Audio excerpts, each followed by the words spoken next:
بہت سے لوگ ہیں دنیا کے اندر، اگر پیسہ ہی سب کچھ ہوتا تو ہمارے رتن ٹاٹا جی ہندوستان کے اتنے بڑے بزنس مین تھے کہ آپ کے پاس کچھ کمی تھی؟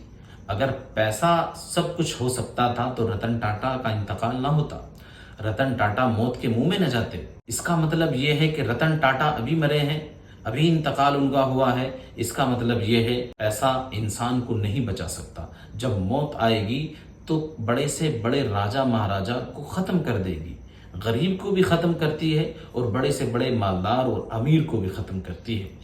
تو جب یہ آپ کے اوپر وقت آئے گا، آپ کی موت کا فرشتہ آپ کے سر پر کھڑا ہوگا، تو مجھے بتاؤ اس وقت آپ کے مانگ میں سندور بھرا ہوگا، ماتھے پر ایک بندی لگی ہوگی، جسم پر ساڑی آپ نے پہن رکھی ہوگی، آدھا برہنہ نیم برہنہ جسم آپ کا ہوگا، اور آپ اس حال میں دنیا سے جا رہی ہوں گی کہ ایمان آپ کے پاس ذرہ برابر بھی نہیں ہوگا، کہ آخر میں کسی نہ کسی درجے میں ایمان آپ کے پاس ہو اور جہنم سے آخر وقت میں آپ کو نکال لیا جائے، ایسا وقت بھی نہیں بچے گا۔